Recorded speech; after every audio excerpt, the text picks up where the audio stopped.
छोटे से गांव के किनारे घने जंगल के पास एक पुरानी और टूटी फूटी सी झोपड़ी थी। उस झोपड़ी में गरीब किसान धनिया अपनी बूढ़ी माँ और बेटी गौरी के साथ रहता था। धनिया के पास बस कुछ छोटे छोटे खेत थे। उन्हीं खेतों में मेहनत करके वह अपने परिवार का पेट पालता था। हर दिन सुबह सूरज निकलने से पहले ही धनिया उठ जाता। ठंडी हवा चल रही होती, आसमान में हल्की लालिमा होती और गांव के ज्यादातर लोग अभी गहरी नींद में होते।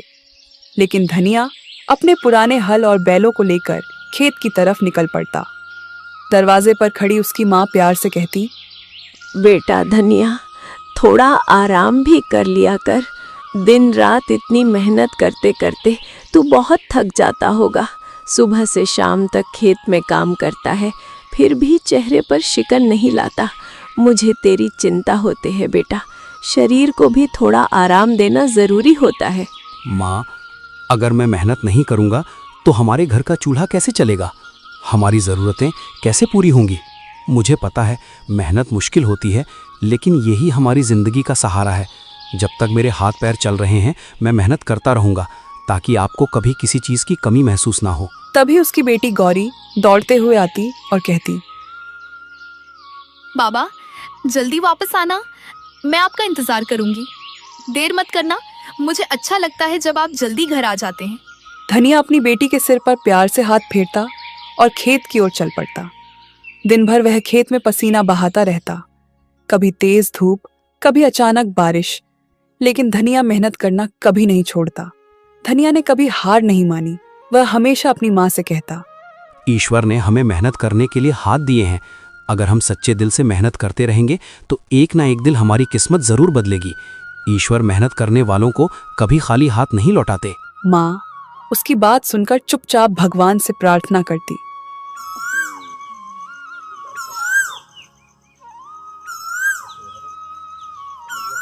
बाबा, आज मैं जंगल के किनारे से कुछ लकड़ियां लेकर आई हूँ, ताकि घर के काम में थोड़ी मदद हो सके।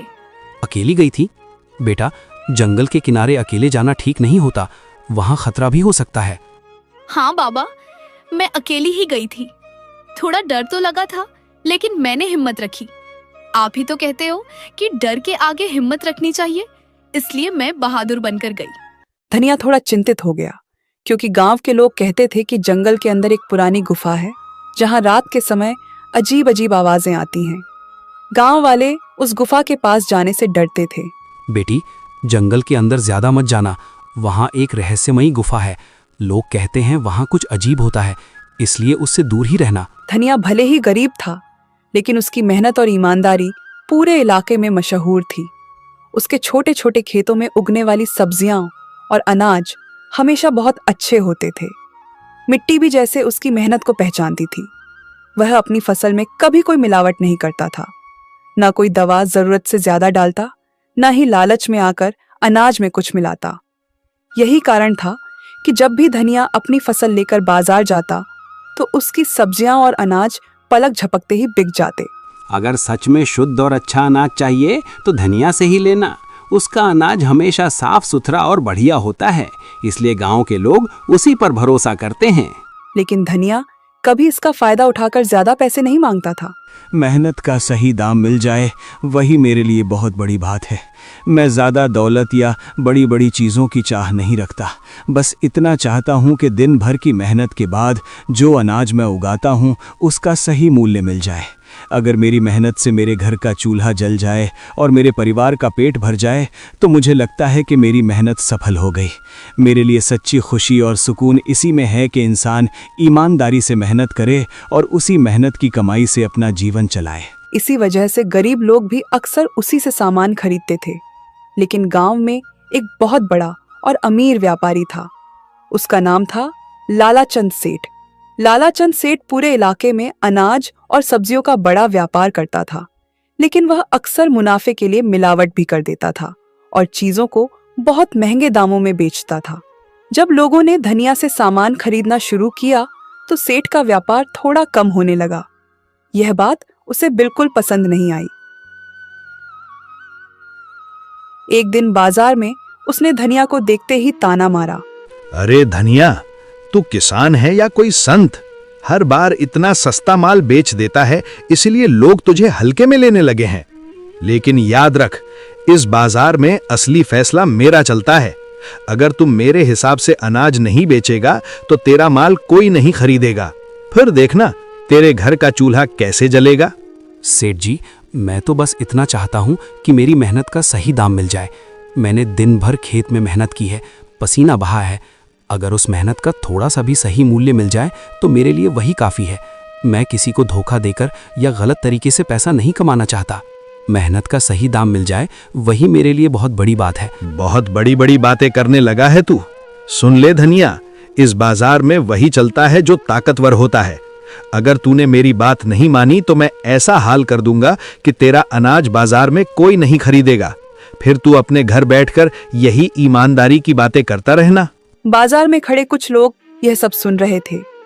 धनिया ने बस मुस्कुराकर अपनी फसल बेचनी जारी रखी।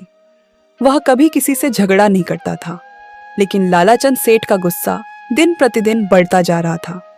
कभी वह धनिया को सबके सामने नीचा दिखाने की कोशिश करता, कभी उसे गरीबी का ताना देता। फिर भी धनिया के चेहरे पर कभी शिकायत नहीं आती। शाम को जब वह घर लौटता तो उसकी बेटी गौरी दौड़ कर आ जाती। बाबा, आज बाजार कैसा रहा? क्या आज अनाज अच्छे दाम में बिका या फिर लोगों ने पहले की तरह मोल भाव किया? अच्छा रहा बेटी, भगवान की कृपा से आज लगभग सारा अनाज बिक गया। लोगों ने भरोसे से लिया और मेहनत का ठीक ठाक दाम भी मिल गया। घर में कमाई भले ही कम थी, लेकिन उस छोटे से घर में सुकून और प्यार बहुत था। बूढ़ी माँ, बेटी गौरी और धनिया तीनों साथ बैठकर सादा खाना खाते और बातें करते। बेटा, ईमानदारी से कमाया हुआ थोड़ा सा धन भी बहुत सुख देता है। जब कमाई सच्चाई और मेहनत से होती है तो मन को सुकून मिलता है और इंसान चैन से जी पाता है। माँ, हमें जितना मिला है उसी में खुश रहना चाहिए। लालच करने से कभी सच्ची खुशी नहीं मिलती, लेकिन मेहनत और संतोष से जीवन आसान और सुखी बन जाता है। लेकिन उसे क्या पता था कि लालाचंद सेठ का जलता हुआ दिल अब धीरे धीरे एक खतरनाक योजना बना रहा है। एक ऐसी योजना जो बहुत जल्द धनिया की जिंदगी को पूरी तरह बदलने वाली थी। लालाचंद सेठ की जलन अब इतनी बढ़ चुकी थी कि उसने धनिया को बर्बाद करने की ठान ली। एक रात जब पूरा गांव सो रहा था, सेठ ने अपने आदमियों को चुपके से धनिया के खेत में भेज दिया। उन्होंने खेत में ऐसी दवा डाल दी जिससे पूरी फसल धीरे धीरे खराब होने लगी।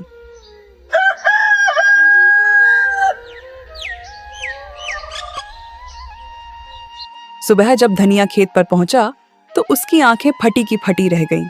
हरी भरी खड़ी फसल पीली पड़ चुकी थी। कई पौधे सूख गए थे। वह घुटनों के बल बैठ गया। हे ईश्वर, ये क्या हो गया? कल तक तो मेरी फसल बिल्कुल हरी भरी थी, हर पौधा लहलहा रहा था। मैंने कितनी मेहनत से इस खेत को सींचा था, दिन रात इसकी देखभाल की थी। फिर अचानक एक ही रात में सब कुछ कैसे बदल गया? मेरी सारी मेहनत, मेरी सारी उम्मीदें क्या सब यूं ही खत्म हो जाएंगी? इतने में गांव के कुछ लोग भी खबर सुनकर वहां आ गए। वे भी खेत की हालत देखकर हैरान रह गए और आपस में बातें करने लगे। ये अचानक कैसे हो गया? कल शाम तक तो ये खेत बिल्कुल ठीक था, फसल भी बहुत अच्छी दिख रही थी। एक ही रात में इतने सारे पौधे कैसे सूख गए? कहीं किसी ने जानबूझकर तो कुछ नहीं किया? धनिया को समझते देर नहीं लगी कि यह किसी की साजिश है। उसे तुरंत लालाचंद सेठ का ख्याल आया। अगर ये सब सेठ का किया हुआ है तो मैं चुप नहीं बैठूंगा। मेरी मेहनत की फसल को इस तरह बर्बाद करना कोई छोटी बात नहीं है। मैंने दिन रात मेहनत करके इस खेत को सींचा था, हर पौधे को अपने बच्चे की तरह संभाला था। मैं पंचायत में जाकर न्याय मांगूंगा और सबके सामने सच रखूंगा, ताकि जिसने भी ये अन्याय किया है उसे उसकी सजा मिल सके। यह बात धीरे धीरे पूरे गांव में फैल गई। जब यह खबर लालाचंद सेठ तक पहुंची तो वह एक पल के लिए घबरा गया, लेकिन चालाक सेठ ने तुरंत एक नई और खतरनाक साजिश सोच ली। अगली सुबह वह खुद ही गांव की पंचायत में पहुंच गया। गांव के बड़े बुजुर्ग वहां बैठे थे। सेठ ने ऊंची आवाज में कहा, मुझे पंचायत से न्याय चाहिए। मेरे साथ बहुत बड़ा अन्याय हुआ है और मैं चाहता हूं कि गांव के सामने इस बात का फैसला हो। क्या बात है सेठ जी, आप इतने गुस्से और परेशानी में क्यों हैं? खुलकर बताइए कि आखिर मामला क्या है। मेरी सोने की अंगूठी चोरी हो गई है और मुझे पूरा शक है कि वो अंगूठी धनिया ने चुराई है। वही कल मेरे घर आया था, उसके बाद ही अंगूठी गायब हुई है। यह सुनते ही पंचायत में सन्नाटा छा गया। उसी समय किसी ने धनिया को बुला लिया। धनिया अपनी बूढ़ी माँ और बेटी गौरी के साथ वहां पहुंचा। धनिया, सेठ कह रहा है कि उसकी सोने की अंगूठी तुमने चुराई है। क्या ये सच है? पंचायत के सामने सच सच बता दो ताकि सही फैसला हो सके। धनिया की आंखों में हैरानी और दुख दोनों साफ दिखाई दे रहे थे। इतने बड़े इल्जाम से उसका दिल टूट गया था। मुखिया जी, मैं गरीब जरूर हूँ लेकिन चोर नहीं हूँ। मैंने किसी की अंगूठी नहीं चुराई। मैं मेहनत से कमाने वाला आदमी हूँ। किसी की चीज पर बुरी नजर डालना तो दूर, ऐसा सोच भी नहीं सकता। मेरा बेटा ऐसा काम कभी नहीं कर सकता। मैंने इसे हमेशा ईमानदारी और मेहनत की सीख दी है। ये किसी की चीज चुराने वाला नहीं है। अगर धनिया सच बोल रहा है तो फिर उसके घर की तलाशी ले ली जाए। पंचायत के सामने उसके घर को अच्छे से देख लिया जाए। अगर वहां मेरी अंगूठी नहीं मिली तो मैं भी मान जाऊंगा कि धनिया बेगुनाह है। पंचायत के लोग एक दूसरे का चेहरा देखने लगे। कुछ देर सोचने के बाद मुखिया ने कहा, सच जानने का एक ही तरीका है। हम सब अभी धनिया के घर चलेंगे और वहां अच्छी तरह तलाशी ली जाएगी। पंचायत के सामने सब कुछ साफ हो जाएगा और फिर उसी के अनुसार फैसला किया जाएगा। पंचायत के कई लोग, लालाचंद सेठ और गांव के कुछ और लोग धनिया के साथ उसके छोटे से घर की तरफ चल पड़े। धनिया की बूढ़ी माँ और छोटी बेटी गौरी भी डरते डरते उनके पीछे चल रही थी। धनिया का दिल बहुत तेज धड़क रहा था। उसे अपने ऊपर पूरा भरोसा था कि उसने कोई चोरी नहीं की। कुछ ही देर में सब लोग धनिया की झोपड़ी के सामने पहुंच गए। वह छोटी सी झोपड़ी थी, मिट्टी की दीवारें, ऊपर से घास फूस की छत और अंदर बहुत कम सामान। धनिया, हमें तुम्हारे घर की तलाशी लेनी पड़ेगी। पंचायत के सामने सच जानना जरूरी है, तभी इस मामले का सही फैसला हो पाएगा। मुखिया जी, मुझे किसी तलाशी से कोई डर नहीं है। आप पूरे घर की तलाशी ले लीजिए, हर कोना देख लीजिए। मेरे पास छुपाने के लिए कुछ भी नहीं है। अगर आपको अंगूठी मिल जाए तो पंचायत जो भी सजा देगी मुझे मंजूर होगी। लेकिन मैं फिर भी यही कहूँगा कि मैंने कोई चोरी नहीं की है। मैंने किसी की चीज को हाथ तक नहीं लगाया। पंचायत के 2-3 लोग झोपड़ी के अंदर गए। उन्होंने धीरे धीरे हर जगह देखना शुरू किया। कभी पुराने बर्तन उठाकर देखते, कभी कोने में रखी टोकरी को उलटते, कभी खाट के नीचे झांकते। धनिया बाहर खड़ा सब देख रहा था। उसकी माँ ईश्वर का नाम जप रही थी। कुछ देर तक तो कुछ भी नहीं मिला। धनिया के दिल में थोड़ी उम्मीद जागने लगी। लेकिन तभी एक आदमी ने अचानक जोर से आवाज लगाई, रुको, यहाँ कुछ चमक रहा है, जरा देखो तो सही। अरे, ये तो सोने की अंगूठी है। एक पल के लिए पूरा माहौल सन्न रह गया। देखा, मैंने कहा था ना, यही चोर है। अब सबके सामने सच आ गया। अंगूठी इसके ही घर से मिली है। नहीं, ये अंगूठी मेरी नहीं है। मैंने इसे कभी नहीं देखा। मुझ पर झूठा इल्जाम लगाया जा रहा है। ये झूठ है। मेरा बेटा ऐसा नहीं कर सकता। किसी ने जानबूझकर हमारे घर में ये अंगूठी रखी है ताकि धनिया को बदनाम किया जा सके। लालाचंद सेठ के चेहरे पर तुरंत नकली हैरानी आ गई। लेकिन अब पंचायत के लोग एक दूसरे की तरफ देखने लगे, क्योंकि अंगूठी सच में धनिया के घर से मिली थी। अब तो सबूत भी मिल गया। ऐसे आदमी को हमारे गांव में रहने का कोई हक नहीं है। जो चोर है उसे सख्त सजा मिलनी चाहिए ताकि दूसरे भी डरे। मैंने चोरी नहीं की। मुझ पर भरोसा कीजिए, मैं कभी किसी की चीज नहीं चुराऊंगा। ये सब झूठा इल्जाम है। लेकिन उसकी बात सुनने वाला कोई नहीं था। गांव वाले लालाचंद की तरफ देखकर सिर हिला रहे थे और किसी ने धनिया की ओर ध्यान ही नहीं दिया। अगर आज ऐसे चोर को सजा नहीं मिली तो कल कोई भी आदमी चोरी करने लगेगा। गांव की शांति और नियमों की रक्षा के लिए मैं इसे बर्दाश्त नहीं कर सकता। कोई भी ऐसा काम करे तो उसका अंजाम यही होना चाहिए ताकि बाकी लोग सबक सीखें। ऐसे आदमी को गांव से निकाल देना चाहिए। इसे यहाँ रहने का कोई हक नहीं। धनिया, पंचायत के सामने ये मामला बहुत गंभीर है। तुम्हारे घर से अंगूठी मिली है और यही सबसे बड़ा सबूत माना जा रहा है। हमारे पास इसी आधार पर फैसला करना होगा। हमें सच जानना है और उसी अनुसार न्याय करना है। मैंने चोरी नहीं की। मुझ पर भरोसा कीजिए, मैं कभी किसी की चीज नहीं चुराऊंगा। ये सब झूठा इल्जाम है। मुखिया जी, मैं गरीब जरूर हूँ, लेकिन चोर नहीं हूँ। मैंने किसी की चीज हाथ नहीं लगाई। किसी ने जानबूझकर मुझे फंसाया है ताकि मुझे बदनाम किया जा सके। लेकिन पंचायत के कई लोग अब सेठ की बातों में आ चुके थे। ऐसे आदमी को गांव से निकाल देना चाहिए। इसे यहाँ रहने का कोई हक नहीं। मत करो ऐसा, हम कहाँ जाएंगे? हमारा तो यही एक घर है, यही हमारी जिंदगी है। पंचायत का निर्णय है कि धनिया को चोरी के अपराध में आज से इस गांव से निकाल दिया जाए। ये फैसला गांव की शांति और कानून के लिए लिया गया है। यह सुनते ही धनिया जैसे पत्थर का बन गया। उसकी माँ की आंखों से आंसू बहने लगे। गौरी रोने लगी। धनिया, तुम्हें आज ही इस गांव को छोड़ना होगा। अब से इस गांव में तुम्हारा कोई हक या अधिकार नहीं रहेगा, ना खेतों पर, ना पानी के स्रोतों पर, ना किसी भी गांव की किसी सुविधा पर। यह कठिन निर्णय है, लेकिन पंचायत के आदेश के मुताबिक इसे मानना ही पड़ेगा।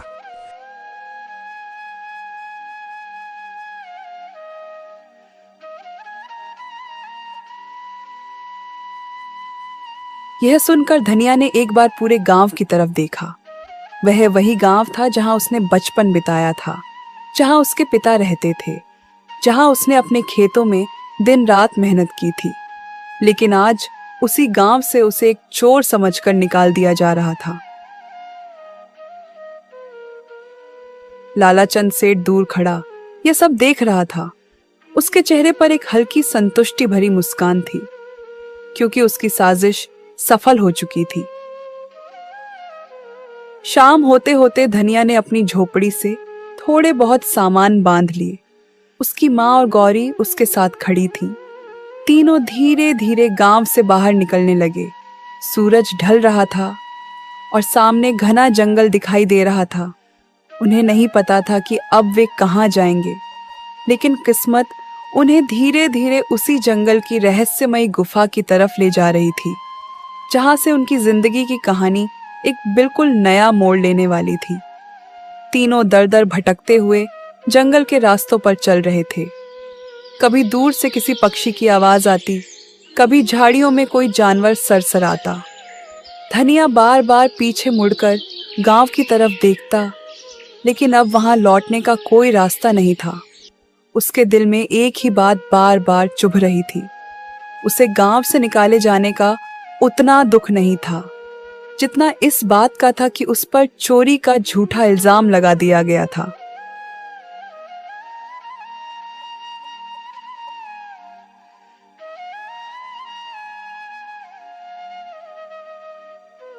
माँ, गौरी, हम कहाँ जाएंगे? हे ईश्वर, मैंने कभी किसी का बुरा नहीं किया, किसी का अधिकार नहीं छीना, किसी को दुख नहीं दिया। फिर भी आज मुझे चोर समझ लिया गया, मेरी मेहनत और ईमानदारी पर शक किया गया। लेकिन मैं जानता हूँ कि सच्चाई अंततः जीतती है और आपकी न्यायपूर्ण दृष्टि के सामने किसी का छल और अन्याय टिक नहीं सकता। उसकी आंखें भर आईं, लेकिन वह अपने आंसू अपनी माँ और बेटी के सामने छुपा रहा था। तभी गौरी ने धीरे से कहा, बाबा, मुझे याद है जब मैं जंगल से लकड़ियां लेने आती थी तो रास्ते में एक बहुत बड़ा पेड़ है। उसका तना इतना चौड़ा है कि उसके नीचे हम लोग आराम से रात बिता सकते हैं। वहाँ थोड़ा सा खुला मैदान भी है। सच कह रही हो बेटी? इतना बड़ा पेड़ है कि हम सब वहाँ आराम से रात बिता सकते हैं? हाँ बाबा, वहाँ जमीन भी साफ है और सुरक्षित लगती है। अगर आप चाहें तो हम आज की रात वहीं रुक सकते हैं। मैं आपको रास्ता दिखा दूंगी। धनिया ने अपनी माँ की तरफ देखा। बूढ़ी माँ बहुत थक चुकी थी। बेटा, अगर सच में ऐसा बड़ा और सुरक्षित पेड़ है तो वहीं चलकर थोड़ा आराम कर लेते हैं। रास्ते में थकान भी कम होगी और हम सब एक साथ ठहरकर रात गुजार सकते हैं। तीनों उसी दिशा में चल पड़े। कुछ देर बाद सच में उन्हें एक बहुत बड़ा और पुराना पेड़ दिखाई दिया। उसकी मोटी जड़ें जमीन से बाहर निकली हुई थीं और उसकी शाखाएं चारों तरफ फैली हुई थीं। पेड़ इतना बड़ा था कि उसके नीचे काफी जगह खाली थी। धनिया ने चारों तरफ देखा। जंगल धीरे धीरे अंधेरे में डूब रहा था। आज की रात हम यहीं रुकेंगे। यहाँ ठहरना सुरक्षित रहेगा और थोड़ी देर आराम भी हो जाएगा। बाबा, आप और दादी यहीं आराम से बैठिए, मैं थोड़ी देर में वापस आती हूँ। कहाँ जा रही हो बेटी इतनी रात में? पास में कुछ फल वाले पेड़ हैं, मैं दादी के लिए ताजा और मीठे फल लेकर आती हूँ। जल्दी आ जाऊंगी बाबा।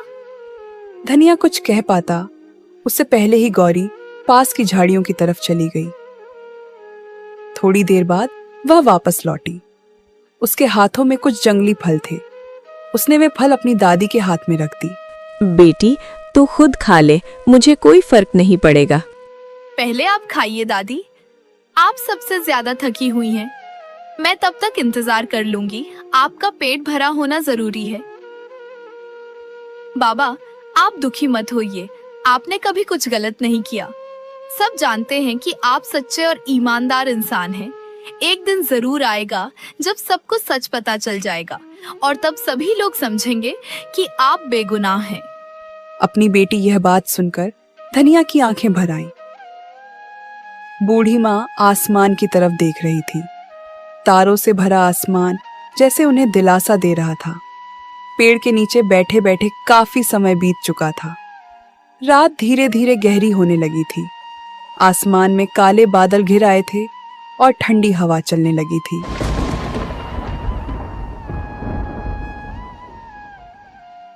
अचानक बिजली चमकी और कुछ ही पलों बाद तेज बारिश शुरू हो गई। पहले तो हल्की हल्की बूंदें गिरने लगीं, लेकिन देखते ही देखते बारिश बहुत तेज हो गई।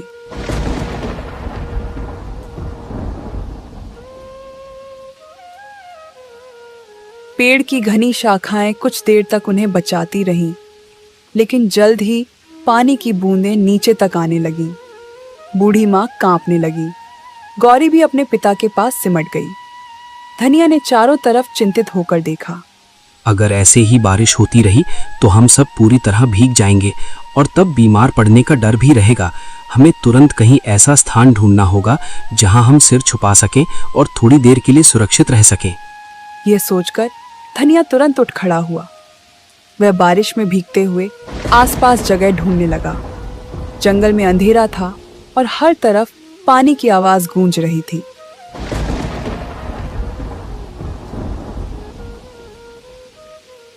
कुछ देर तक इधर उधर देखने के बाद अचानक उसकी नजर थोड़ी दूर पहाड़ी के पास बने एक अंधेरे से मुंह पर पड़ी।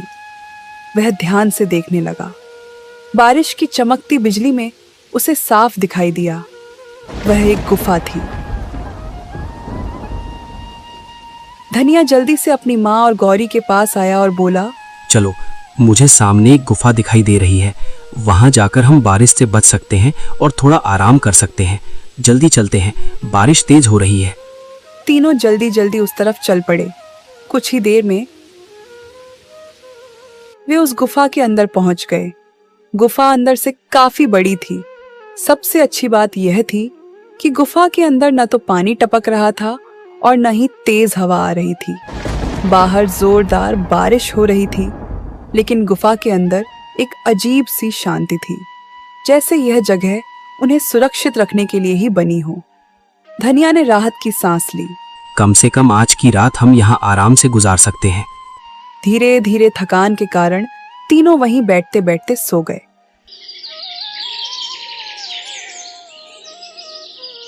सुबह जब धनिया की आंख खुली तो बारिश रुक चुकी थी। गुफा के बाहर से हल्की धूप अंदर आ रही थी। पक्षियों की चहचहाहट फिर से जंगल में सुनाई देने लगी थी। धनिया उठकर बाहर गया और चारों तरफ देखा। जंगल हरियाली से चमक रहा था। वह कुछ देर चुप खड़ा रहा और सोचने लगा। फिर वह गुफा के अंदर वापस आया। उसकी माँ और गौरी भी अब जाग चुकी थीं। जब तक हमें रहने के लिए कोई और जगह नहीं मिल जाती, हम इसी गुफा में रहेंगे। बूढ़ी माँ ने सहमति में सिर हिलाया। गौरी भी खुश हो गई। बाबा, यह जगह तो अच्छी है। यहाँ हमें बारिश और हवा से भी डर नहीं लगेगा।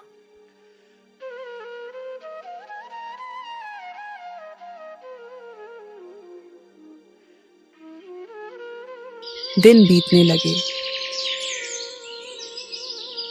धीरे धीरे गुफा ही धनिया, उसकी माँ और गौरी का नया घर बन गई। सुबह धनिया जंगल से लकड़ियां और फल लाता, गौरी गुफा के अंदर साफ सफाई करती और बूढ़ी माँ पास बैठकर ईश्वर का नाम जपती रहती। गरीबी अभी भी थी, लेकिन तीनों एक दूसरे के साथ होने से संतुष्ट थे।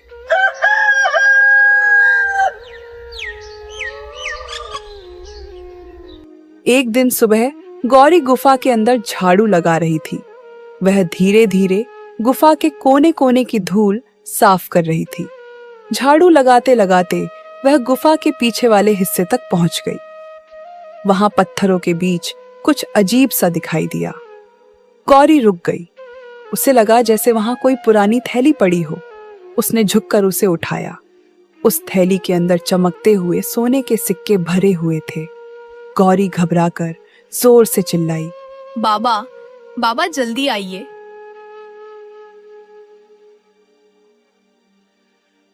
क्या हुआ बेटी?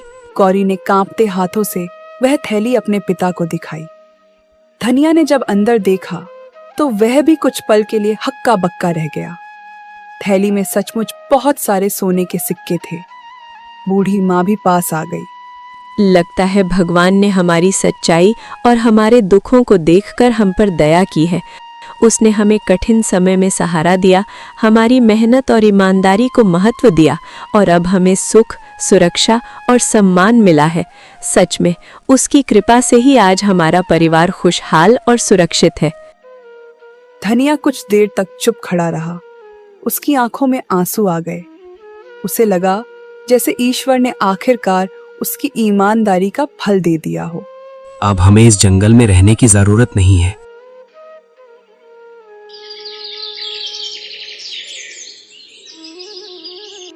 कुछ ही दिनों में धनिया ने उन सिक्कों में से थोड़ा सा इस्तेमाल करके पास के एक दूसरे गांव में छोटा सा घर खरीद लिया।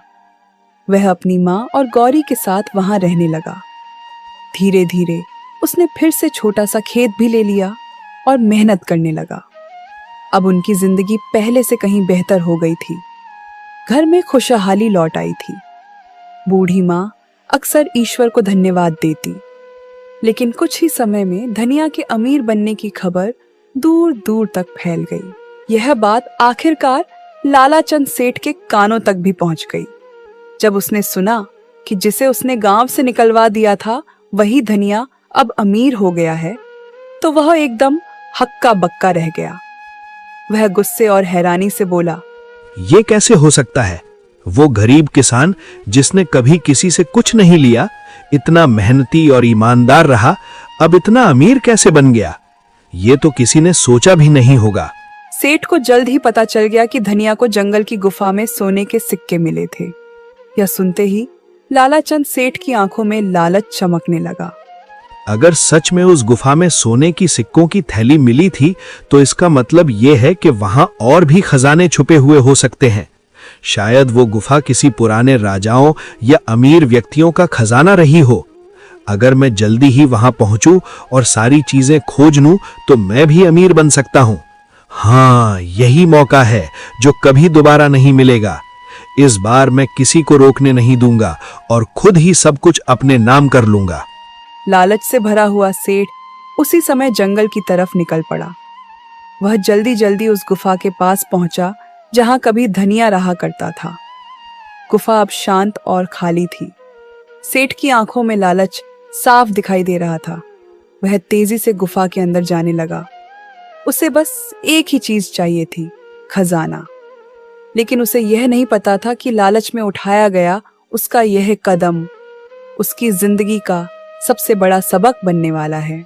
वो मन ही मन सोच रहा था, अगर धनिया को यहाँ सोने के सिक्के मिले थे, तो जरूर यहाँ और भी खजाना होगा। लालच में वह गुफा के अंदर और गहराई तक जाने लगा। कुछ देर बाद अचानक उसकी नजर एक पत्थर के पीछे पड़ी एक पुरानी थैली पर गई। सेठ जल्दी से वहां दौड़ा। उसने थैली उठाकर खोली और जैसे ही अंदर देखा, उसकी आंखें चमक उठी। उस थैली में भी सोने के कई सिक्के भरे हुए थे। आज तो मेरी किस्मत खुल गई।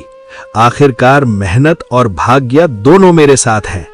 अब मैं वही कर सकता हूं जो हमेशा चाहता था, इतना धन जमा करूं कि कोई मुझसे टक्कर भी न ले सके।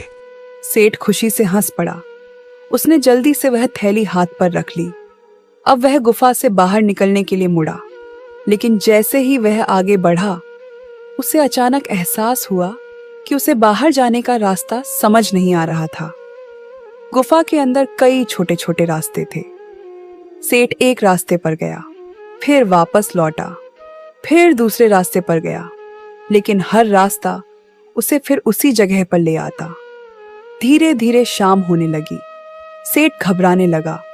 वह तेजी से इधर उधर भागने लगा, लेकिन उसे गुफा से बाहर निकलने का रास्ता नहीं मिल रहा था। पहला दिन बीत गया। दूसरे दिन भी सेठ उसी गुफा में भटकता रहा। उसके पास खाने को कुछ नहीं था। प्यास और डर से उसकी हालत खराब होने लगी। तीसरा दिन भी गुजर गया। अब सेठ पूरी तरह थक चुका था। वह एक पत्थर के सहारे बैठ गया। उसके मन में अचानक एक ख्याल आया। वह धीरे धीरे खुद से बोलने लगा, शायद यही मेरे लालच की सजा है। मैंने सिर्फ अपना फायदा सोचा और दूसरों की परवाह नहीं की। अब ये सोना मेरे हाथों में है, लेकिन ऐसा लग रहा है जैसे ये मुझे बंधक बना रहा है। शायद जब तक मैं इसे पकड़े रहूंगा, तब तक मैं इस गुफा से बाहर नहीं निकल पाऊंगा। ये खजाना मेरे लिए वरदान नहीं, बल्कि एक फंदा बन गया है, और अब मुझे इसका सामना करना ही पड़ेगा। कुछ पल सोचने के बाद उसने वह सोने की थैली जमीन पर रख दी। फिर धीरे धीरे पीछे मुड़ा और बिना उस थैली को उठाए तेजी से आगे बढ़ने लगा। कुछ ही देर बाद अचानक उसे दूर से हल्की रोशनी दिखाई दी। वह उसी दिशा में भागा और कुछ पलों बाद वह गुफा के बाहर पहुंच गया। ताजी हवा उसके चेहरे से टकराई। सेठ जमीन पर बैठ गया और जोर जोर से सांस लेने लगा। उसकी जान में जान आ गई थी, लेकिन उसी समय उसके दिल में भारी पछतावा भी होने लगा। वह सोचने लगा, अगर मैंने लालच में आकर धनिया के साथ गलत नहीं किया होता तो आज मुझे ये दिन नहीं देखना पड़ता। अगर मैंने उसकी मेहनत और ईमानदारी का सम्मान किया होता, उसे गांव से नहीं निकाला होता, तो शायद मैं आज इस गुफा में फंसा नहीं होता। मेरी अपनी लालच और अधूरी चालाकियों ने मुझे यहां तक पहुंचाया है। अब समझ आया कि दूसरों के अधिकारों की चोरी करके कोई कभी सच्ची खुशी या अमीरी हासिल नहीं कर सकता। अब उसे समझ आ चुका था कि लालच इंसान को अंधा बना देता है, और कभी कभी वही लालच इंसान को ऐसी मुसीबत में डाल देता है जहां से निकलना बहुत मुश्किल हो जाता है। लालाचंद सेठ धीरे धीरे गांव की तरफ लौटने लगा, लेकिन इस बार उसके मन में खजाने का लालच नहीं, बल्कि अपनी गलती का पछतावा था। कुछ समय बाद पूरे गांव में धीरे धीरे यह बात फैल गई कि धनिया पर लगाया गया चोरी का इल्जाम झूठा था। गांव के कुछ पुराने बुजुर्ग और लोग, जिन्होंने सब देखा था, अब मुखर होकर कहने लगे, धनिया तो हमेशा ईमानदार और मेहनती रहा है। उसने कभी किसी का फायदा नहीं लिया, हमेशा अपने पसीने की कमाई से घर चलाया। हमें ये नहीं भूलना चाहिए कि सच्चाई और ईमानदारी ही असली ताकत है। अब समय है कि हम उसका सम्मान वापस दें, उसे सही जगह और उसका हक लौटाएं। जिसने भी उसके साथ अन्याय किया, उसे समझना चाहिए कि सच का सामना करना ही पड़ता है। इस बात का पता पंचायत तक पहुंच गया। सभी सरपंच और पंचायत के लोग, जिन्होंने पहले फैसला सुनाया था, अब खुद जाकर हालात की जांच करना चाहते थे। एक दिन गांव के मुख्य सरपंच अपने कुछ भरोसेमंद आदमियों के साथ पास के गांव में जाकर धनिया के नए घर पहुंचे। वे चाहते थे कि धनिया को वापस गांव बुलाया जाए और उसे उसका सही सम्मान लौटाया जाए। धनिया, हम जानते हैं कि तुम्हारे साथ बहुत बड़ा अन्याय हुआ है। हमने अब सब कुछ देखा और समझा है। कृपया गांव लौट आओ। हम तुम्हें सम्मान देंगे, तुम्हारा हक वापस करेंगे और सभी अपनी गलतियां मानेंगे। तुम्हारे बिना ये गांव अधूरा है। लेकिन धनिया ने शांत और दृढ़ स्वर में जवाब दिया, मुखिया जी, मैं आभारी हूँ कि आप सच को जानने और मेरे पक्ष में खड़े होने आए। लेकिन मैं अभी इस गांव को नहीं छोड़ सकता। ये गांव ही वो जगह है जिसने मुझे मदद दी, मुझे यहाँ सम्मान दिया और मेरी माँ और बेटी के लिए एक सुरक्षित ठिकाना बनाया। यहाँ की मिट्टी, यहाँ के लोग और यहाँ की मेहनत मुझे जोड़ती है। जब तक मैं यहाँ हूँ, मैं इस गांव को नहीं छोड़ूंगा और अपनी मेहनत और ईमानदारी से इसे और भी बेहतर बनाने की कोशिश करूंगा। धनिया की यह बात सुनकर सरपंच कुछ पल के लिए चुप रह गए। फिर उन्होंने धीरे धीरे सिर झुकाया और स्वीकार किया। धनिया, हम तुम्हारे फैसले का पूरी तरह सम्मान करते हैं। तुम्हारे फैसले में तुम्हारी समझदारी और धैर्य झलकता है और इस बार हमें यह भी सुनिश्चित करना होगा कि लानाचंद सेठ को उसके किए का उचित दंड दिया जाए, ताकि वो और किसी के साथ ऐसा अन्याय ना कर सके और सबको ये संदेश मिले कि जो भी ईमानदारी और मेहनत के रास्ते पर चलता है उसका हक कभी दबाया नहीं जा सकता। गांव लौटकर पंचायत ने फैसला सुनाया। लालाचंद सेठ को जुर्माने के रूप में दंडित किया गया और उसे गांव से हमेशा के लिए निकाल दिया गया। सब लोग इस फैसले से संतुष्ट हुए। अब धनिया के नाम पर फिर से सम्मान और भरोसा लौट आया। गांव के लोग खुश थे कि सच्चाई हमेशा जीतती है।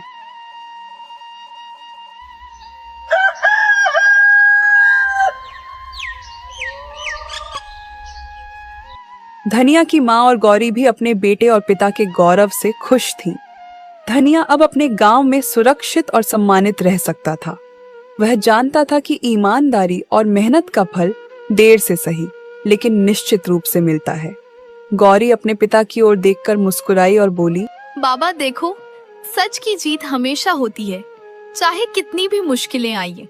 सच्चाई और ईमानदारी का मार्ग कभी खाली नहीं जाता। मुझे लगता है कि हम सब ने यह सच में महसूस किया। हाँ बेटी, और यही सीख हमें हमेशा याद रखनी चाहिए। ईमानदारी, मेहनत और सच्चाई का मार्ग ही असली ताकत है। अगर हम इसे अपनाएं तो कोई भी चुनौती हमें नहीं हरा सकती। यही रास्ता हमें सही मंजिल तक ले जाता है। और इस तरह धनिया, उसकी माँ और गौरी ने अपने नए घर में खुशी खुशी जीवन बिताना शुरू किया। साथ ही गांव में उनका सम्मान और प्यार हमेशा बरकरार रहा।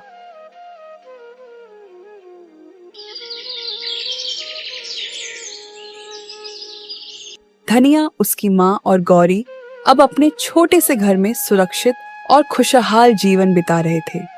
घर में चारों तरफ हल्की धूप और हरियाली की खुशबू थी। बाबा देखो, अब हमारे पास अपना घर है और हम पूरी तरह सुरक्षित हैं। मैं बहुत खुश हूँ कि हम सब साथ हैं और अब डर नहीं लगता। हाँ बेटी, ये सब तुम्हारी हिम्मत, समझदारी और सच्चाई की वजह से संभव हुआ। हमारा घर अब सिर्फ ईंट पत्थर का नहीं रह गया है, ये प्यार, विश्वास और ईमानदारी का घर बन गया है। यहाँ हर कोना हमारी मेहनत और अच्छाई की गवाही देता है। बेटा, तुमने हमेशा मेहनत और ईमानदारी को चुना। आज यही हमें सबसे बड़ी खुशियाँ दे रही हैं। तुम्हारे कारण हमारा परिवार सुरक्षित और खुशहाल है। गौरी, याद रखना, किसी भी मुश्किल में डरना नहीं, हमेशा सच का साथ देना और नेक दिल रहना, यही हमें सही रास्ता दिखाता है और हर संकट में हमारी मदद करता है। हाँ बाबा, मैं हमेशा सच और ईमानदारी का मार्ग चुनूंगी।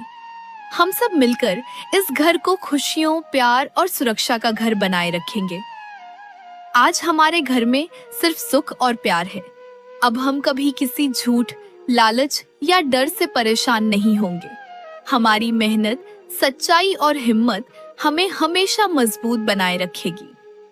घर के चारों कोनों में खुशियों की गूंज थी। खिड़कियों से हल्की हवा आती और पक्षियों की चहचहाहट घर में संगीत की तरह गूंजती।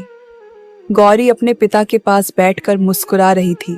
धनिया अपने खेत और घर की ओर देखकर संतोष महसूस कर रहा था और उसकी माँ दोनों के बीच बैठकर शांत और गर्वित थी। अब उनके जीवन में सच्चाई, मेहनत और ईमानदारी का फल हर रोज दिखाई देता था और यह घर हमेशा खुशियों और प्यार से भरा रहता। धनिया ने साबित कर दिया कि सच्चाई और ईमानदारी कभी हारती नहीं। समय चाहे जितना कठिन क्यों ना हो, अंत में जीत हमेशा सच की ही होती है। आपको ये कहानी कैसी लगी कमेंट करके बताइए। धनिया के नाम 2 प्यारी से लाइंस जरूर लिखें।